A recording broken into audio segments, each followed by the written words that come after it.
पाक फौज के सबर का पैमाना लबरेज हो चुका है और अब वाज़े दो टोक पैगाम दे दिया है अफवाज पाकिस्तान ने भारत को कि इस बार कोई छेड़छाड़ हुई तो हमारी तरफ से किसी किस्म की कोई नरमी की तवक्को न रखें। ट्रंप की धमकियों से परेशान नरेंद्र मोदी अब भेज रहे हैं अपने नुमाइंदों को मॉस्को यानी कि रशिया, और पांव पड़ेंगे जाके रशिया के कि भाई हमें वहां से तो कुछ नहीं मिल रहा, आप ही हमारी मदद कीजिए, आप ही हमारे इस वक्त माई बाप बन जाइए। इंडियन टैक्स पेयर्स के पैसे को जाया किया जा रहा है हथियार खरीदने की अपनी हवस को पूरा करने के लिए 67,000 करोड़ की ग्रांट मंजूर की गई है। यूक्रेन के ऊपर जो रशियन ड्रोन्स हमलावर हो रहे हैं, जो वहां के शहरियों को, वहां के अहम तंसीबात को चुन चुन के निशाना बना रहे हैं, उसके अंदर भारतीय पुर्जे लगे हुए थे। जी हाँ, खबर चलती रही है इंडियन मीडिया पे कि पाकिस्तान की तरफ से, पाकिस्तान की फोर्सेस की तरफ से हमला कर दिया गया है। ये सारी खबरें झूठी हैं, ये हम नहीं कह रहे, बल्कि इंडियन फोर्सेस की तरफ से, इंडियन फौज की तरफ से अब क्लैरिफिकेशन आ चुकी है। बिस्मिल्लाहिर्रहमानिर्रहीम, अस्सलाम वालेकुम, मैं हूं मोहम्मद जुनैद हनीम। नाज़रीन, पाक फौज के सबर का पैमाना लबरेज हो चुका है और अब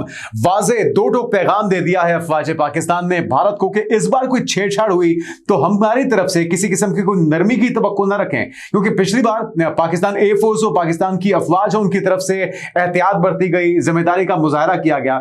लेकिन इकोनॉमिस्ट को जो इंटरव्यू है उसका कुछ अहम अहवाल आपको बताएंगे। DGISPR की तरफ से कुछ अहम वार्निंग्स, कुछ अहम बयानात दिए गए हैं, सिग्निफिकेंट है, बड़ा वाज़े और बड़ा ही दो टोक मौक़िफ है, वो आप तक पहुंचाएंगे। फिर आपको बताएंगे कि किस तरह से ट्रंप की धमकियों से परेशान नरेंद्र मोदी अब भेज रहे हैं अपने नुमाइंदों को मॉस्को यानी कि रशिया, और पांव पड़ेंगे जाके रशिया के कि भाई हमें वहां से तो कुछ नहीं मिल रहा, आप ही हमारी मदद कीजिए, आप ही हमारे इस वक्त माई बाप बन जाइए।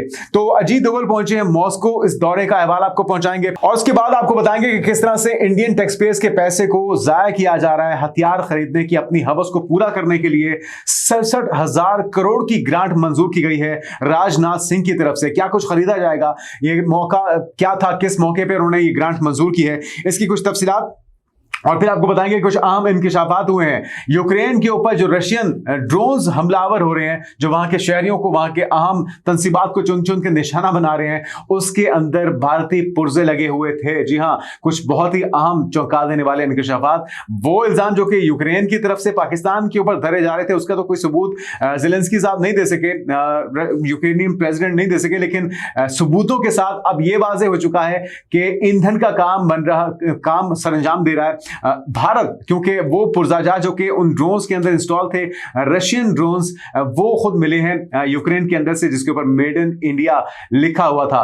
तो मेड इन इंडिया के पुर्जाजात बना बना के भारत दे रहा है रशिया को, और वो इस्तेमाल हो रहे हैं यूक्रेन के खिलाफ। आखिर में आपको बताएंगे कि किस तरह से खुद इंडियन फौज ने अपने गोदी मीडिया यानी कि नरेंद्र मोदी के गोदी मीडिया की झूठ को, प्रोपेगेंडे को मुस्तरद किया है। इल्जाम लगाया गया था कि किस तरह से पाकिस्तान की तरफ से सीज फायर की खिलाफ वर्जी की गई है, ढिंडोरा पीटा गया। गुज़िश्ता सारा दिन यही खबर चलती रही है इंडियन मीडिया पे कि पाकिस्तान की तरफ से, पाकिस्तान की फोर्सेस की तरफ से हमला कर दिया गया है। ये सारी खबरें झूठी हैं, ये हम नहीं कह रहे, बल्कि इंडियन फोर्सेस की तरफ से, इंडियन फौज की तरफ से अब क्लैरिफिकेशन आ चुकी है। तो एक एक करके तमाम खबरें आपके साथ शेयर किए देते हैं। पहली और जो धमाकेदार खबर है नाज़रीन, वो पाकिस्तान फौज का बड़ा ही वाज़ेह पैगाम है। पैगाम यह है कि अगर भारत की जानिब से दोबारा हमला हुआ तो हम उससे भी ज्यादा गहराई में जाके इंडिया के अंदर हमला करेंगे। जो पहले हमने अपने टारगेट्स को निशाना बनाया, चाहे वो उनके एटमी तंसीबात हो, चाहे वो उनके S-400 को निशाना बनाया जाना हो, या फिर ताक के उन सारे मकामात से जहां से ऑपरेट हो रहा था उनका एयर डिफेंस सिस्टम हो, उसे निशाना बनाया गया। अब वो कहते हैं कि पाकिस्तान आर्मी जो है वो भारत को जान लेना चाहिए कि वो कहीं पे भी निशाना बनाने की सलाहियत रखती है। तफसीलात आपके साथ शेयर कर देते हैं। पाक फौज के तर्जुमान लेफ्टिनेंट जनरल अहमद शरीफ चौधरी ने मारूफ बरतानवी जरीदे द इकोनॉमिस्ट को इंटरव्यू दिया, जिसमें उन्होंने एक तो इस दावे को झूठा करार दिया। इंडियन मीडिया, दरअसल आपको पता है कि फील्ड मार्शल आसिम मुनीर जब से 10 मई का वाकया हुआ है, उनकी किरदार कुशी पर तुला हुआ है। तुम 1500 बंदे कहोगे कि जी हम इसको ले जाएंगे, तुम्हारी अगली 10 नस्लें भी नहीं लेके जा सकती। उन्हें एक तो तनकीद का निशाना बनाया। जिस वक्त डोनाल्ड ट्रंप ने उनका लंच होस्ट किया, उन्हें अमेरिका में मदऊ किया, उन्हें इज्जत दी और कहा कि बड़ी मुतासिर कुन शख्सियत हैं और हम इनसे बात करना चाहते हैं ईरान के मामले को लेकर, ईरान और इजराइल इसराइल के मामले को लेके, पाकिस्तान के साथ इंटेलिजेंस शेयरिंग के मामलात हों, सीज फायर के मामलात हों, पाकिस्तान को शामिल गुफ्तगू किया गया।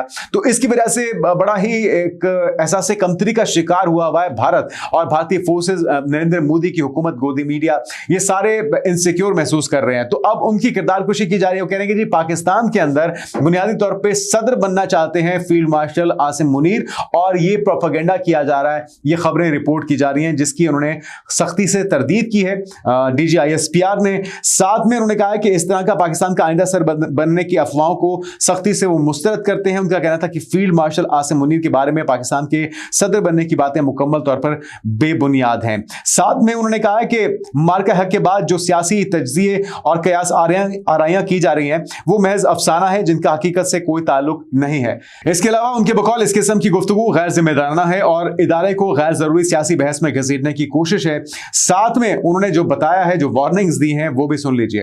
वो कह रहे हैं कि वजीर आजम नरेंद्र मोदी के सख्त बयान का हवाला उन्होंने दिया, तो तर्जुमान पाक फौज ने भरपूर अंदाज में जवाब देते हुए खबरदार किया कि हम इस बार हिंदुस्तान के मशरिक से आगाज करेंगे, और अगर भारत ने पाकिस्तान के खिलाफ किसी भी किस्म की मुहिम जुई की तो इसका जवाब ना सिर्फ भरपूर होगा बल्कि गैर रिवायती भी हो सकता है। पहले से ज्यादा सख्त होगा, पहले से ज्यादा अंदर घुस के मारेंगे, और गैर रिवायती भी होगा। और साथ में कहा कि भारत के अंदर गहराई से हमला करने से हम आगाज करेंगे। भारत को यह समझने की जरूरत है कि वो हर जगह, यानी कि पाकिस्तान हर जगह मारने की सलाहियत रखता है। आपको याद होगा कि पाकिस्तान की एयरफोर्स की तरफ से बड़ा ही वाज़ेह तौर पर बताया गया था कि जिस वक्त ये मार्का हुआ है 10 मई का, तो पाकिस्तान के जो J-10C तैयारे हैं, दीगर तैयारे हैं, उनके टारगेट्स में उनके 10 से ज्यादा तैयारे लॉक हो चुके थे, बल्कि दर्जनों तैयारे लॉक हो चुके थे। लेकिन पाकिस्तान ने एक जिम्मेदार मुल्क होने का मुजाहरा किया और एहतियात बरतते हुए सिर्फ 6 तैयारों को गिराया है। और यह समझ लीजिए कि पाकिस्तान की तरफ से एक गुडविल जेस्चर था कि आपने हम पे हमला किया, आपने हम पे जारियत मुसल्लत की, आपने हम पे धावा बोला, और हमने जवाब में आपको सिर्फ ये बताया कि हम क्या करने की सलाहियत रखते हैं। वो नहीं बताया जो हम कर सकते हैं, जो हम करने की पोजीशन में थे, वो हमने नहीं किया। सिर्फ ये ट्रेलर था। अगर आप कोई छेड़छाड़ करते हैं तो फिर मजीद फिल्म के जो मनाजिर हैं वो आप देखेंगे और पूरी दुनिया फिर उसे रिपोर्ट भी करेगी।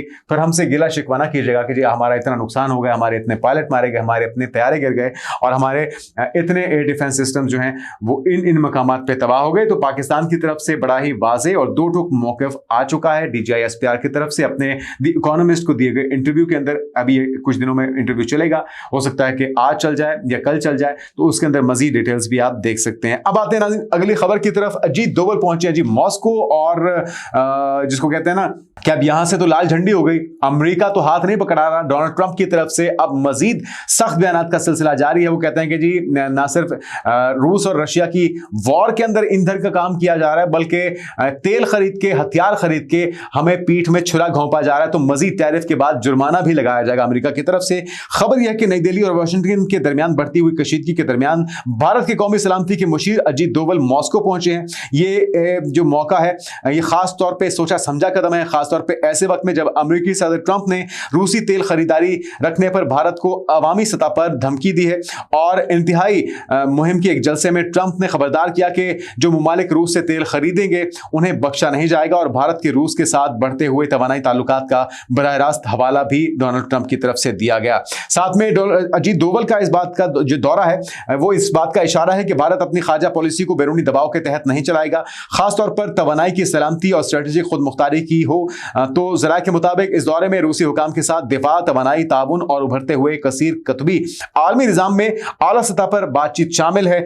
और अगरचा सरकारी एजेंडा जारी नहीं किया गया, माहिरीन का मानना है कि सिर्फ एक मामूल का सिफारती दौरा नहीं बल्कि मगरिब के लिए एक पैगाम भी है। सिंबॉलिक अहमियत बहुत बढ़ जाती है, टाइमिंग बड़ी इंपॉर्टेंट है ऐसे में कि डोनाल्ड ट्रंप की तरफ से मुसलसल ट्रॉल किया जा रहा है पाकिस्तान के हक में, इंडिया के खिलाफ बयानात आ रहे हैं, टैरिफ की बात हो रही है, जुर्मानों की बात हो रही है, रशियन ऑयल ना खरीदने के लिए वार्निंग्स दी जा रही हैं। तो अब ये उसने जवाब दिया कि जी अगर आप हमारे साथ नहीं है तो हम रशिया के साथ हैं। अच्छा, इस फैसले को कौमी मफाद के तहत देखा जा रहा है, ना कि आलमी सियासत के, बल्कि नई दिल्ली ने मगरब के चुनिंदा गुस्से पर भी तनकीद की और ये निशानदही करते हुए कहा कि कई यूरोपीय ममालिक रूस गैस की दरामद जारी रखे हुए हैं, जबकि भारत पर दबाव डाला जा रहा है कि वो तेल खरीदना बंद करे। तो अब ये अजीत दोवल की मौजूदगी एक बुलंद और वाज़ेह पैगाम है, भारत दबाव में झुकने वाला नहीं है। तो अब ये पंगा ले लिया किया इन्होंने अमेरिका के साथ। अब देखते हैं कि इसका रद्द-ए-अमल, इसका जवाब अमेरिका की तरफ से क्या आता है। अगर ये तलखी बढ़ गई तो फिर हो सकता है कि आने वाले वक्त में मोदी सरकार की जो रजीम चेंज है उसके लिए अमेरिका अब मैदान में आ जाए। पहले ही वो कश्मीर का मुद्दा हल कराने में कह चुके हैं कि वो किरदार अदा करने वाले हैं। पाकिस्तान और भारत के दरमियान जो जंग थी उसके अंदर वाज़े तौर पे पाकिस्तान के हक का, पाकिस्तान के बयानिए का उन्होंने दिफा किया और पाकिस्तान की तरफ से उन्हें नॉमिनेट भी किया गया है नोबेल इनाम के लिए। तो अब ये जो मैसेज दिया है अजीत डोभाल को मॉस्को भेज के, इसके बाद लगता है कि तलखी मजीद बढ़ने जा रही है। लेकिन मामला यहां पर रुकता नहीं है जनाब। मामला यह है कि रूसी ड्रोन में भारतीय पुर्जे यूक्रेन ने रंगे हाथों पकड़े हैं और उसे रिपोर्ट किया है। यूक्रेन ने दावा किया है कि रूसी ड्रोन जिन मोहलिक शाहिद 136 मॉडल में शामिल है में भारतीय साख्ता इलेक्ट्रॉनिक पुर्जे पाए गए हैं। यूक्रेनी हुकाम ने वाज़े तौर पे मामला सरकारी तौर पर भारतीय हुकूमत और यूरोपीय यूनियन के साथ उठाया और बरामदात पर सख्त कंट्रोल का मुतालबा कर दिया है। तस्वीर आप देख सकते हैं, ये वो ड्रोन हैं। अगरचे भारतीय कंपनियां बरामदी कवानीन की पाबंदी कर रही हैं, यूक्रेन का कहना है कि ये पुर्जे बिलवास्ता रास्तों से रूस पहुंचते हैं, स्मगलिंग के जरिए पहुंचते हैं और इस दरियाफ्त ने आलमी सप्लाई चेन के जरिए जंग को ईंधन मिलने पर तशवीश पैदा कर दी है। यह सवाल भी उठाया गया है कि भारत के गैर जानिबदाराना मौक़िफ़ का इसमें क्या मतलब है। यानी कि दोगली पॉलिसी है, बयान कुछ और देता है भारत, करता कुछ और है। यही रवैया इसका पूरी दुनिया के साथ है। लेकिन मजे की बात यह है, अहम बात यह है कि अब दुनिया भारत का असल मकरू चेहरा देखती जा रही है और हैरान होती जा रही है। उसके नतायज आना शुरू हो चुके हैं। डोनाल्ड ट्रंप ने उसका इजहार करना शुरू कर दिया है। यूक्रेन भी देख चुका है कि किस तरह से उनका साथ देने का बयान देके उनके खिलाफ अपने पुर्जे उनके ड्रोन्स में इस्तेमाल किए जा रहे हैं और उनको स्मगलिंग के जरिए पहुंचाए जा रहे हैं। उधर से अमेरिका को डैमेज किया जा रहा है, नुकसान पहुंचाया जा रहा है और रशियन ऑयल खरीद के, रशियन से एयर डिफेंस सिस्टम खरीद के, दीगर हथियार खरीद के उनको अरबों रुपए का, बिलियन ऑफ डॉलर्स का फायदा पहुंचाया जाता है।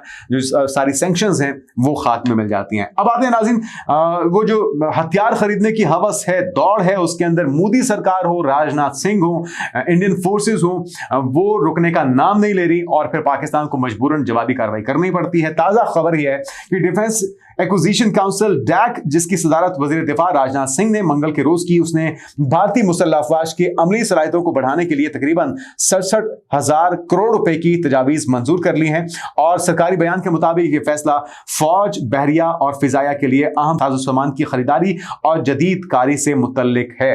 तो तीनों शोबों में यानी कि बरी, बहरी और फिजाई फौज के लिए उसको अपग्रेडेशन के लिए ये ग्रांट मंजूर की गई। फौज के लिए डैक ने BMP इन्फेंट्री गाड़ियों के ड्राइवर्स के लिए थर्मल इमेजर पर मबनी नाइट साइट्स की खरीदारी की मंजूरी दी है। इस इकदाम का मकसद जो मैकेनाइज्ड इन्फेंट्री यूनिट्स है उसकी रात के वक्त नकलो हरकत को बेहतर बनाया जाएगा, कम मरियत वाले हालात में उनकी अमली सलाहियत को बढ़ाना है। यानी कि जहां पे विजन का मसला हो, रात के औकात हो, वहां पे उसके विजन को बेहतर करते हैं। ये नाइट विजन में काम करने वाली, बेहतर परफॉर्म करने वाली ये गाड़ियां हैं। इसके अलावा बहरिया को एंटी सबमरीन वॉरफेयर के लिए डिजाइन किए गए कॉम्पैक्ट ऑटोनोमस सरफेस क्राफ्ट यानी कि सैस की खरीदारी के लिए तकवीत मिलेगी और इसके लिए अब 67,000 करोड़ की ग्रांट मंजूर कर ली गई है और अब इस पैसे को मजीद हथियार खरीदने के लिए झोंका जाएगा और उस आग को भड़काया जाएगा जिससे जंगें लगें, जिससे मजीद तलखियां बढ़ें। अवाम की जिंदगी, उनके मयारे जिंदगी को बेहतर करने के लिए किसी किस्म की कोई ये पेशरफ्त नहीं हो सकती। अब आते हैं नाज़रीन उस झूठ की तरफ जो कि गोदी मीडिया की तरफ से सारा दिन गुज़श्ता रोज उड़ाया गया, अपने मीडिया पे तशहीर की गई। पाकिस्तान ने सीज फायर की खिलाफ वर्जी कर दी है, पाकिस्तान ने LOC पर, वर्किंग बाउंड्री पर फायरिंग कर दी है। ये वतीरा है इंडियन फोर्सेस का, BSF का। लेकिन इस बार पहल की है इंडियन मीडिया ने ये प्रोपागेंडा करने की, जिसको खुद मुस्तरद किया है इंडिया की फौज ने। खबर क्या है सुन लीजिए। भारतीय मीडिया ने एक बार फिर से अपनी झूठी और गैर जिम्मेदाराना सहाफत का सबूत देते हुए पाकिस्तान के खिलाफ हर्जा सराय की प्रोपेगेंडा किया और नई मुहिम का आगाज किया। भारतीय सोशल मीडिया अकाउंट्स और चैनल्स ने दावा किया कि पाकिस्तान और भारत के जंगी तैयारे LOC के ऊपर प्रवास कर रहे हैं। पाकिस्तानी फौज ने लाइन ऑफ कंट्रोल पर बिला इश्तियाल फायरिंग कर दी है। भारतीय खबरसां एजेंसी है ANI, जिसने इन दावों को फेक न्यूज करार देते हुए खुद भारतीय मीडिया को बेनकाब किया और भारतीय दिफाई जराए ने भी तस्दीक की है कि ना कोई गैर मामूली फिजाई सरगर्मियां हुई हैं और ना ही कोई सीज फायर की खिलाफ वर्जी हुई है। ANI और दीगर भारतीय रियासती इदारों ने भी वाज़ेह किया कि मीडिया की फैलाई गई खबरें महज अफवाह अफवाहें हैं जिनका ज़मीनी हक़ाइक़ से कोई ताल्लुक नहीं है। तो इस तरह के जो अनासर मौजूद हैं, जो शरपसंद अनासर, बुनियादी तौर पे अगर आपने उसकी डेफिनेशन जाननी है तो गोदी मीडिया को देख लें। ये वो शरपसंद अनासर हैं जिसके अंदर तमाम ही स्टेक होल्डर्स, जितने भी मीडिया हाउसेस हैं, वो पैसा बनाने की दौड़ में, टीआरपी के चक्कर में, चाहे वो अरम गोस्वामी का रिपब्लिक चैनल हो या मिस्टर गौरव आर्या जैसे टाउट्स हों जो कि सिर्फ और सिर्फ ये झूठी खबरें फैलाते हैं कि जी पाकिस्तान के ऊपर धावा बोल दिया, कराची को फतह कर लिया, एनएस विक्रांत कुछ करो, और इस तरह का प्रोपेगेंडा आपको याद होगा 10 मई की रात को जिस तरह से किया गया, उसके ऊपर आज भी शर्मिंदगी होती है। इंडिया में वो समझ बूझ रखने वाले लोग जो हैं वो लानत मलामत करते हैं। तो एक और कोशिश थी आग भड़काने की, चिरगारी भड़काने की, तलखियों को बढ़ाने की, प्रोपेगेंडा करने की, जिसको खुद इंडियन मीडिया की इस झूठ को, प्रोपेगेंडा को इंडियन फोर्सेस की तरफ से, इंडियन फौज की तरफ से इसका डिनाइल सामने आ चुका है, इसकी तरदीद सामने आ चुकी है। लेकिन बहरहाल इस तरह के अगर अनासर मौजूद होंगे तो कोई भी गैर ज़िम्मेदाराना जो बयान है वो चिंगारी को भड़का सकता है और तलखियों को मजीद बढ़ा सकता है। आने वाले दिनों की पेशरफ से आपको आगाह करते रहेंगे। अब तक के लिए इतना ही, इजाज़त दीजिए। अल्लाह हाफिज़।